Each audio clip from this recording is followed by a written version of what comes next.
اور ایک بات اور میں بتاؤں، یہ وہ صحابہ تھے کہ جو بڑی بڑی جنگوں میں شریک ہوئے تھے، جنگ احد میں شریک ہوئے تھے، اور جنگ بدر میں بھی شریک ہوئے، کئی کئی جنگوں میں شریک ہوئے، اور رسول اللہ صلی اللہ علیہ وسلم نے ایک جنگ میں شریک نہ ہونے کی وجہ سے کم نکلو یہاں سے، کوئی مطلب نہیں، کھڑے ہو جاؤ، ناراضگی کا اظہار کیا تو ہم لوگ ہوتے تو کیا کہتے، ارے اتنی بڑی بڑی جنگوں میں ہم نے قربانیاں دی ہیں، یہ ہے وہ کیا وہ کیا، اور اتنی سی نافرمانی ہو گئی اور یہ سب پریشانی. لیکن وہ اللہ اور اس کے رسول صلی اللہ علیہ وسلم سے سچے دل کے ساتھ محبت کرنے والے تھے. تو ہم سب کیا ہیں؟ خطا کرنے والے. ہماری فطرت میں داخل ہے گناہ کرنا، ہم بار بار توبہ کرتے ہیں اور گناہ کرتے ہیں، لیکن توبہ کے بعد اپنے گناہوں پر جمے نہیں رہنا، بلکہ توبہ کرنے کے بعد اللہ رب العزت کی بارگاہ میں رونا اور گڑگڑانا ہے. اور ایک واقعہ سناتا ہوں بس مختصر سا، اس کے بعد میں اپنی بات کو مکمل کر لوں گا، اجازت ہے؟ میں خاص طور پر یہ واقعہ اپنے نوجوانوں کی نظر کرتا ہوں کہ اب وہ مزاج ہی نہیں رہا کہ ہمارے نوجوان بھی مسجد میں آئیں اور اللہ کے سامنے روئیں اور گڑ گڑائیں. ہاں کچھ نوجوان ہیں جو آتے ہیں، نماز پڑھتے ہیں، روزہ رکھتے ہیں، چلے جاتے ہیں، لیکن وہ جو تعلق مع اللہ ہے، وہ جو دعا کا انداز ہے، وہ جو اللہ کے سامنے رونا اور گڑ گڑانا ہے، وہ اب نوجوانوں میں نظر نہیں آتا. سنت والا جو اعتکاف ہے چلیے وہ تو طویل ہوتا ہے، لیکن 2-4 دن کا نفلی اعتکاف بھی ہوتا ہے. نوجوانوں کو چاہیے کہ وہ نفلی اعتکاف مسجدوں میں کریں اور اللہ کے در پہ آ کے بھکاری بن جائیں اور پڑھ جائیں کہ اے اللہ آپ نے مجھے جوانی دی ہے، جوانی کی قوت دی ہے، اے اللہ دین کا کوئی کام لے لیجیے. انسان کے لیے اس سے بڑی اور کیا بات ہوگی مسلمان کے لیے کہ اللہ اس سے اپنے دین کا کوئی کام لے لے. جب بھی دعا کریں تو یہ دعا ضرور کریں کہ اللہ ہمیں اپنے دین کا خادم بنا لیجیے. کسی بھی لائن سے آپ ہم سے دین کی خدمت لے لیجیے. حضرات صحابہ کرام میں بھی نوجوان تھے اور وہ رسول اللہ صلی اللہ علیہ وسلم سے جس طرح سے عشق کرتے تھے اور محبت کرتے تھے، ہمیں بھی چاہیے کہ ہم اسی طرح سے رسول اللہ صلی اللہ علیہ وسلم سے عشق کریں اور محبت کریں. لیکن بوائے فرینڈ اور گرل فرینڈ کا جو چکر چل رہا ہے، وہ جو راتوں میں پوری رات بیٹھ کر موبائل میں باتیں کرنا اور موبائل کو چوما چاٹنا، یہ اتنی بے حیائی ہے، یہ اتنا گندا اور غلط کام ہے، غلیظ ترین گندا ترین کام ہے کہ یہ تو اللہ کا کرم ہے، اللہ کا حلم دیکھیے، اللہ کی بردباری دیکھیے کہ یہ اتنا گندا کام ہے کہ زمینیں پھٹ جائیں اور آپ اس کے اندر دھس جائیں. رمضان کی راتوں میں اجنبی لڑکیوں سے باتیں کرنا اور رات بھر موبائل میں چوما چاٹی والی بے حیائی والی حرکتیں کرنا، اللہ حفاظت کرے، اللہ پناہ کرے. اللہ نے اس لیے مسلمان نہیں بنایا تمہیں کہ تم صرف 4 رکعت نماز پڑھ لو آ کر اور تھوڑی دیر بھوکے اور پیاسے رہ لو. نہیں، اللہ نے اس لیے بنایا کہ تم صحابہ کرام کو بھیجا کہ ان کو دیکھو کہ انہوں نے اپنی جوانی کس طرح سے گزاری، انہوں نے اپنی جوانی کس طرح سے گزاری، کیسے اللہ کی عبادت کی. حضرت بلال رضی اللہ تعالی عنہ کتنے صحابی رسول گزرے، کتنی محبت کرنے والے. حضرت بلال رضی اللہ تعالی عنہ رسول اکرم صلی اللہ علیہ وسلم کے انتقال کے بعد، پردہ فرمانے کے بعد مدینے میں رہ نہیں پائے. مدینے کے گلیوں میں عاشقوں کی طرح پھرتے تھے کہ کہیں رسول اللہ صلی اللہ علیہ وسلم کی زیارت ہو جائے. یہ محبت تھی، یہ محبت نوجوان صحابہ میں محبت تھی. حضور علیہ السلام سے تعلق. رہ نہیں پائے کہ یہاں میں رہتا ہوں تو حضور علیہ السلام کا تصور آتا کہ آپ یہاں بیٹھتے تھے، آپ یہاں کھڑے ہوتے تھے، آپ یہاں واز فرماتے تھے، آپ یہاں سے تشریف لے جاتے تھے. چلے گئے، ملک شام چلے گئے، 6-7 مہینے گزر گئے یا اور مہینے، مختلف روایات ہیں. ایک مرتبہ خواب میں نبی کریم صلی اللہ علیہ وسلم کی زیارت ہوئی. رسول اللہ صلی اللہ علیہ وسلم نے فرمایا ما هذه الجفوة یا بلال، بلال یہ کیسی بے وفائی ہے. اما بان لك ان تزورنی یا بلال، کیا تمہارے پاس اتنا وقت نہیں کہ میری زیارت کرو آ کے. آپ دیکھیں کہ حضور حضرت بلال کا جو حضور سے عاشقانہ تعلق تھا وہ اپنی جگہ، لیکن حضور کا حضرت بلال سے جو عاشقانہ تعلق آپ اسے دیکھیں. یہ آدمی کب کہتا ہے؟ جب انتہائی گہرا تعلق ہو. ایسے تو بہت سے آتے ہیں، ہاں ٹھیک ہے جائیے، ہاں ٹھیک ہے جائیے. اپنا جو ہوتا ہے بیٹھیے تھوڑا رک کے جائیے گا. حضور نے فرمایا ما هذه الجفۃ یا بلال، یہ کیسی بے وفائی ہے. اما بعد لکان تزورنی، میری زیارت کے لیے نہیں آؤ گے؟ حضرت بلال اٹھے، نیند سے جب بیدار ہوئے بس اسی حالت میں اونٹ پر یا گھوڑے پر سوار ہوئے اور روانہ ہو گئے اور مدینہ منورہ میں پہنچے اور روضہ اقدس پہ جا کر روئے ہیں، گڑ گڑائے ہیں اور اپنے گالوں کو حضور علیہ السلام کے روزے پر لگا کر گھس رہے. یا رسول اللہ میں آ گیا، یا رسول اللہ میں آ گیا، آپ نے بلایا میں حاضر ہو گیا. عجیب و غریب مدینہ کا ماحول تھا. یہ عشق، یہ محبت ہم میں سے ہر ایک کے اندر رسول اللہ صلی اللہ علیہ وسلم کے تعلق سے ضرور ہونا چاہیے. پورے مدینہ کا عجیب ماحول تھا.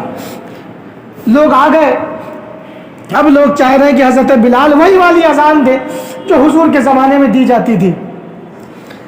حضرت بلال سے درخواست کی گئی، انہوں نے منع کر دیا کہ نہیں. جب میں کہتا تھا اشہد ان محمد رسول اللہ تو میں حضور علیہ السلام کی زیارت کرتا تھا.